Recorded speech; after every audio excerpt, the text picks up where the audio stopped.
All right, there are some concerned men's rights groups across this country who think that there is an inequity in the justice system.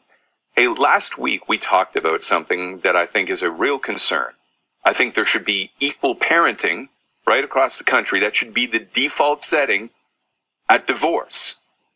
Equal parenting. I think that's a real legitimate thing for men and women to be concerned about. But I don't know that this is a real thing that we should burden ourselves with. These men's rights groups are concerned about the following thing. That if a woman kills her kids, that's a mental health issue. Postpartum depression. And you don't understand it. Men can't suffer through depression, I guess. If a man killed their kids, they're just evil murderers. Some scumbag. Wouldn't be a mental health issue. Is that something that's really that much of a problem, though, in this country? There was a Montreal cardiologist who about 5 years ago killed his kids, and he was found not criminally responsible. In fact, when I think of cases where NCR is invoked, not criminally responsible, I think they're mostly men. But maybe this is an issue. We're joined right now by one of the members of this men's rights group. His name is Raz. Raz, thank you for your time. Hi, Jim. Thanks for having me on. Why do we have to use a short form for your name or a nickname and not give your name out? Well, Raz is kind of the name I go by just within the movement. It's how people come to know me. But in Edmonton in particular, it's kind of one of the unfortunate realities of what we do is that we speak truth to power, and that means that you're going to be targeted by, in our case, primarily the local feminist community who have launched death threats and the like to us via email and in person. So, you know, we're going to go out and do what we do, but it's just one of the things we do to try to avoid those kinds of things from happening to us in our personal life. What is a men's rights group? Well, a men's rights group, basically we're a emerging movement, and it started mostly on the internet, but Men's Rights Edmonton and many other locations around Canada, we've started to take activism into the real world for people to start considering men's issues and challenge feminism and the prevailing mentalities that people have. And we're seeing a lot more success with it as days go by. We got a whole bunch of new groups starting up in Calgary, across Canada, like I said, and it's a very promising future. Men's rights activist Raz is with us here, and we're talking about their advertising and some of the posters that are around in cities, and including, I think, here in Toronto, that suggests that if a woman kills her kids, that she's got mental health issues, but if a man does it, that is murder. Is that much of a problem in this in Canada right now, Raz? Well, what we're trying to target with this poster campaign and bring a rape awareness of is actually one specific law in the Canadian Criminal Code of Canada, specifically Section 237, which states, quote, every female person who commits infanticide is guilty of an indictable offense and liable to imprisonment for a term not exceeding 5 years. So what we have is case after case examples of women such as, Christina Efford, who gave birth to her baby boy and strangled him with her thong underwear and then threw his body over a fence, and she got 3 years suspended sentence for this. And you see all these instances of women who are get off on the infanticide defense, and it's ridiculous. We should be throwing out this law. The law should be applied to everybody equally. What we want is fundamentally the laws should be gender neutral, and then this law is not, and that's what we're raising the issue of. Well, I would agree with that, and I think there are some cases where men, perhaps women, because of postpartum depression, which, by the way, is real. I mean, are you here to tell me that you don't believe that women go through that kind of stuff? Well, I do believe that they probably do go through those kinds of things, and I also believe that men probably are also susceptible to that. I mean, if you think about it, and let's say you have a 19-year-old guy and suddenly he's on the hook for looking after this child, all of his dreams and aspirations are probably going to be put on hold, if not canceled. I would think he would probably also suffer some level of depression. But we are not trying to get this law extended to include men. We want it thrown out completely because we don't care who you are, man, woman.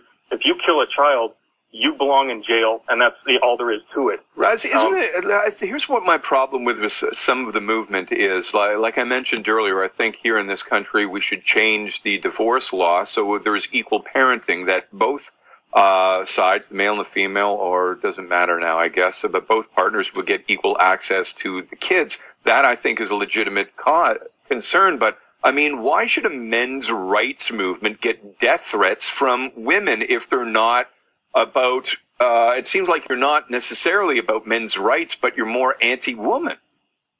Anti-woman.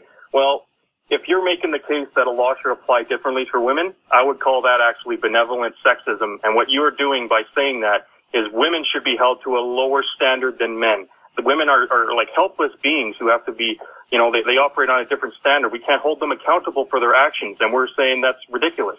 And that's why some of the loudest voices in the men's rights movement are women who are saying, I'm an adult, I can own my actions, and I can be held accountable and responsible for what I do. And the fact that we're letting people run around who are killing babies, that's ridiculous. These people belong in jail. And a postpartum depression defense doesn't fly for me, because I'm willing to accept that somebody who kills an infant is probably not in the right state of mind, but that's only more reason why they belong in jail. Well, I would say that I do believe in postpartum depression as a defense, but I would also agree with you that mental illness should be applied equally right across the board. We're with Raz, who's a men's rights advocate, and I know a lot of people are offended by what they're hearing right now. So women, when you hear someone like our guest speak, do you get offended? Because we'd like to hear from you, and we'll take some phone calls. Raz is with us. He's a representative from one of the men's rights groups. And again, we're getting a lot of people, Raz, who are suggesting that you sound hateful towards women. Do you hate women, Raz? No, I don't hate anybody. What I'm pushing for here is to see people as individuals, not as belonging to an equal but special demographic of people. And it's very interesting that people would find this kind of a poster offensive, because what we do to get attention that we find works the most effectively is to take what feminists do and just flip it and then just put it out there. And it's very interesting to see how people react to that. And if this is an offensive poster, then why were they not offended with the Don't Be That Guy poster campaign? And why is that not seen as anti-male? The Don't Be That Guy poster is the guy who went home with a woman who might be drunk, as equally as drunk as he might be, correct? Well, it's a basic message that tries to pin all rape on men, and it tries to insist that any time anybody has sex with a woman who's drunk, then obviously he's accountable for both of their actions, and it's a toxic message.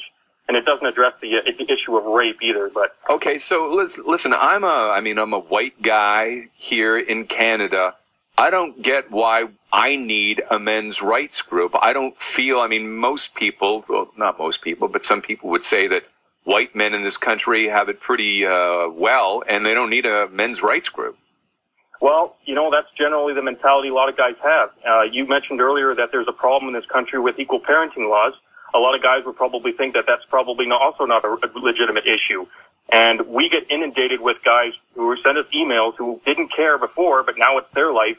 Now it's their child being killed or alienated from them. And now they suddenly see the need for this, but it's too late then. We can't do anything for you.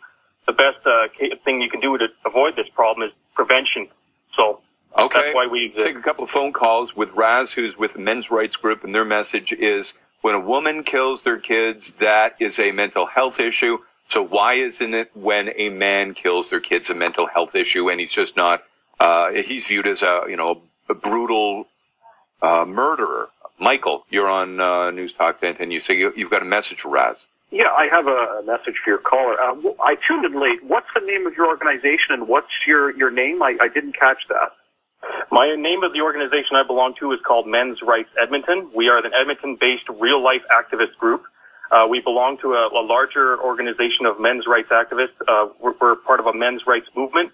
And he doesn't use his full name because he's getting death threats. Okay. Well, here, tuning out, no name, no credibility, my friend. If you have a legitimate argument to put forward, legitimate organizations put their names forth. No name, no credibility. Good luck. Well, a lot of feminist organizations are deemed legitimate, and they issue death threats. So, But I mean, he kind of has a point that if you want to go on record and do interviews, although we're interviewing you, if you want to go on record and do interviews and you can't use your real name, then what good is your organization? Well, what good is our organization if we're dead or, in the hospital? We have examples of feminists citing, and they're going to throw battery acid in our face if they see who we are on the street. And they have a history of censoring and silencing their dissent. So, we believe in what we do, so we're going to take on those risks. Some of us are willing to do that under our real name. And I'm guessing that you get support from some women as well. Raz with Men's Rights Edmonton, and here's Pamela. Pamela? Hi. I agree with Raj, and as a woman, and I have friends that are divorced or separated, and I think that men get the short end of the stick with their children often. Yeah, I mean, we're not talking about children. We're talking about murder here, and why a female would get a pass for postpartum depression, but nobody would extend depression as an issue for killing your kids to men. Well, whether it's postpartum depression or depression, I agree that if you murder your child, you absolutely should be in jail. Here is Rana on with Raz. Again, his cause is that women will get off with mental illness issue if they kill their kids, and men are seen as murderers who are going to be in jail for a good long time. Rana? Hi there. Yeah, my problem with this is that he's not giving any credence to the fact that when a woman gives birth, the flexin hormone is so tremendous. And that's really where the defense came in. And it's not an easy defense to prove in a court of law. Just the same way that depression or any of these other excuses that may be called mental health, you still have to prove that there wasn't the ability to form a mental choice to do this. So I don't know where this guy's coming from. Well, I mean, I would listen. I'm not an expert in depression, although I've been through it. But I'm guessing that men can have quite debilitating depression that could lead to any number of awful circumstances, including killing your kids. Zoltan, you have something to say for Raz. Yeah, there could be a good point here, except for the fact that nobody's ever thrown battery acid in anybody's face in Canada. This guy, from where does he think he is, in Afghanistan or the Swat Valley in Pakistan? Let's come on now. If you've got a good message, put your name behind it, and don't bring up these things. If there's death threats, call the police, call the RCMP, and have them investigated. Otherwise, you're just sounding like you're Chicken Little with the sky falling on your head. Yeah, what about that, Raz? Well, first I'd like to respond to what that woman said earlier about how basically women who are depressed. Listen, our heart goes out to people who have postpartum depression. We don't deny that it's a thing, and you should certainly seek help for that. But what we're asking is, why is there no sympathy for the baby that is now dead as a result of your actions? And you should have to pay for those actions. And with regards to the other guy, I wish I could do this without any threat to my personal professional life.